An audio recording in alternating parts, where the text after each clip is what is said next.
come along with me as we discuss 5 tips for writing that first draft of your novel fast. Number 1, collect what you know. Have an outline of sorts. No, it doesn't have to be a school project outline with all the blanks filled in. Even when discovery writing, scenes and details don't always come to you in order. So write down what you do know about the story. Do you know how it ends? Do you know how a character gets from point A to point B? Maybe you have the perfect quote for them to say or the perfect description of their hair. Write it down. That's your outline. It's you letting your future self know where you want to go next and what you want to include. So when you're actually sitting down to write, you're not wasting time searching for those things or trying to remember what you came up with. When it comes to details like these, you don't have to be physically sitting down to write. Maybe you're folding laundry or doing dishes. Your hands are occupied, but your mind is free to wander. Use a recording app to talk out the story or jot down what you came up with as soon as you can. Then keep these notes on hand when you get to writing the scene. What about research you know you'll need for this story? Do it ahead of time, and again, have those notes on hand so that when you're ready to write the scene, you're not falling down the pit of looking up one thing, coming away with 5 unrelated things, and having written nothing. Speaking of distractions, number 2, clear distractions.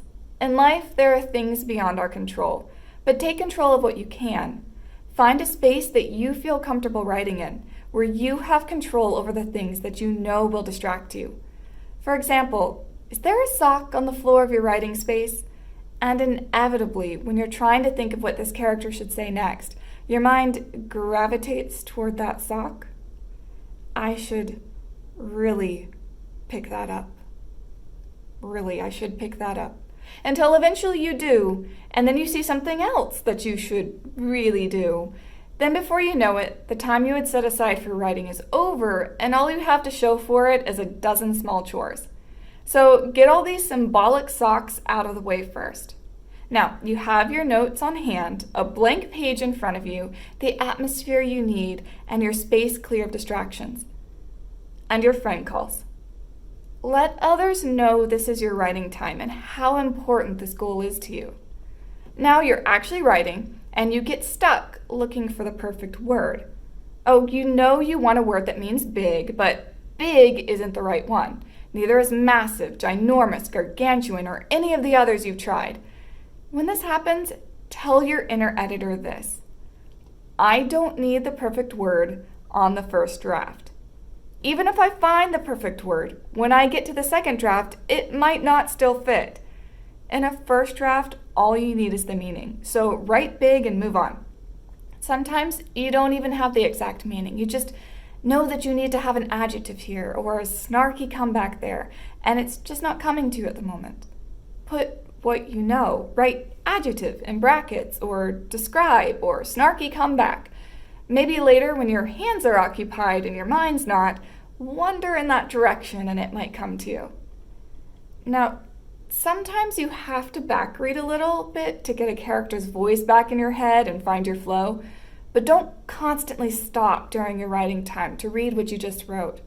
Not only does it take time, it also runs the risk of you seeing all those times you used big 5 sentences in a row and tempts you to go fix it instead of moving forward.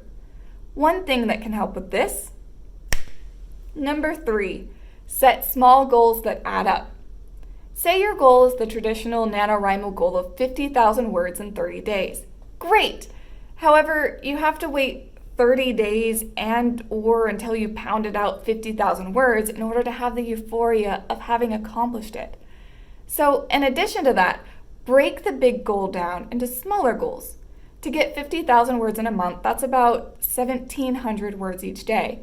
Let's break it down even further. If you sit down in 15-minute intervals, how much can you reasonably write each time? Here you get the good feels for having done what you set out to do, as well as the practice of having done it. This helps you believe in yourself, that you can do it again. Speaking of these shorter intervals, word sprints can be very helpful for writing fast because they create a sense of urgency. In a writing sprint, you set a time limit and you see how much you can write within that time limit. The magic numbers here are between 5 and 20 minutes for a couple of reasons. You're basically racing the clock. The clock's not stopping, so you feel that urgency not to stop either. Shorter intervals create that sense of urgency throughout better than longer ones. For example, if you waste 1 minute of your 5-minute sprint, that's 20% of it. But if you waste 1 minute of 2 hours, that's less than 1%, and it doesn't feel like it's as big a deal. On the other hand, you might have just been getting into the flow after 5 minutes, so that might feel a little short. Try out different intervals and see what works for you. But don't forget to reward yourself when you accomplish a sprinting goal, and make sure you take breaks.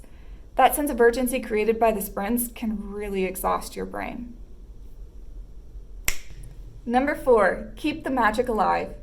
Before you choose a project, ask yourself why you want to write it. Are you excited about it?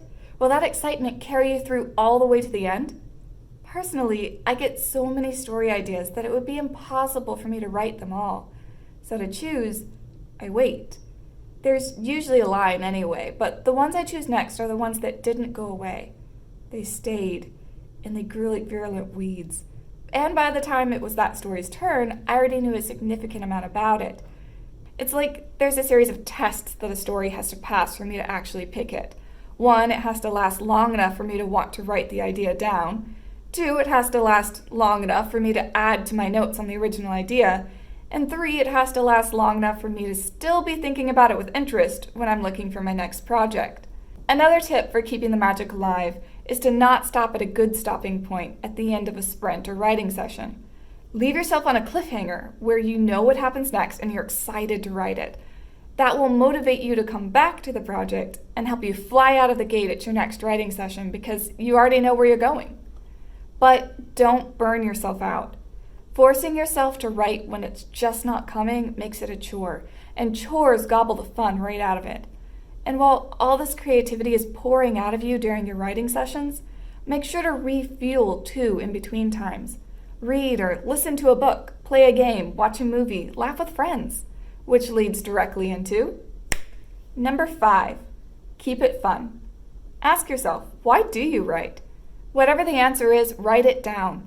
Keep it somewhere you can see, whether that's on a sticky note on your wall, on your desktop background, or a piece of paper folded in your pocket that you can take out whenever you need to remind yourself of your motivation. Try new things. You never know what you'll get from stepping out of your comfort zone or breaking the mold. Sometimes it results in a funny anecdote, an adventure, or valuable experience. Sometimes it results in an amazing story that wouldn't have existed if you didn't try. But just as important as trying new things is to go back to what you love every now and again. Those tropes are tried and true. See it from yet another angle, or not. Most importantly, have fun with it. So those are my 5 tips for writing a first draft fast. Try them out. Collect what you know about the story, clear all your proverbial socks off the floor, use sprints to win the marathon, be excited about your story, and have fun. If you enjoyed this video, please leave a like and a comment about how it helped you. And for more, check out the library's calendar at www.fortbend.lib.tx.us/events. And as always, thank you so much for watching.